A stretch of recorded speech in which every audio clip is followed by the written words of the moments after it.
Detective Cup came to clock. Did anything unusual happen? Other than my boss dying?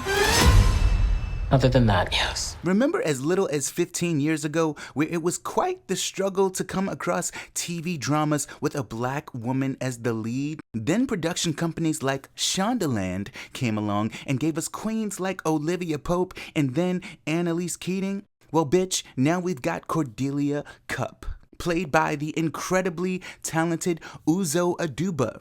The Residence is now streaming on Netflix. It is a true clue game of cat and mouse as there has been a murder at the White House. Detective Cordelia, who is a complete nerd and bird watcher, is assigned to the case alongside Detective Edwin Park, played by the very funny Randall Park. A black woman and an Asian man as the lead detectives? Bitch, yes please. These two had great chemistry. Their comedic timing with one another made me want more of them together. Randall Park is out here working and I love to see it. One thing about Shonda's productions is she's gonna give us diversity and it is never mediocrity. We get the best of the best talents in Shondaland series. And The Residence in particular had heavy hitters even outside of our two leads. Talent across the board. If you are into murder mysteries, then you will love this series.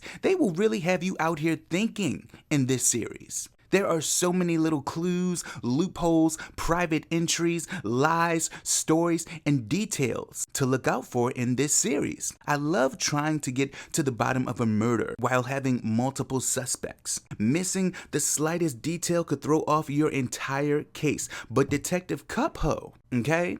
Oh, she was clocking the entire time. She knew she was a good detective, and not just good, but the best. You couldn't mention any detail to her that would go under the radar because she had a mental file cabinet that she would refer to if needed, and if even the slightest detail in your story changes, she will hold you accountable. So watch what you say, especially if you got blood on your hands. Detective Cup went back to retrace everyone's steps. Baby, every T was crossed and every I dotted when Cornelia stepped onto the scene. She was still imperfect though, which I loved, and there was room for Detective Park to get some shine as well. We got to see into Cordelia's personal life, which was great. It just gave her more depth, I feel, and we need to see that. We need the layers of these black woman characters because while they are badasses in their fields, they're still human, which makes them relatable. I also just have to say that Uzo acted her fucking ass off. This series had a lot of dialogue, lots of little details for her to reiterate during this case, and I just felt her commitment to Detective Cup. So many lines, yet it felt like she was connected to it all. Uzo brought Cordelia to life. The bird watching, over-analyzing, fish-eating, sister, auntie, daughter perfectionist, and to me, it's fascinating to watch her in her commitment to this character. Every time she was on screen, I found her to be mesmerizing. You knew she was gonna clock some shit, and she truly did. I really enjoyed this series and kinda want a season 2, or at least more of Cordelia Cup. The Residence, now streaming on Netflix, a ride and dare I say, a must watch.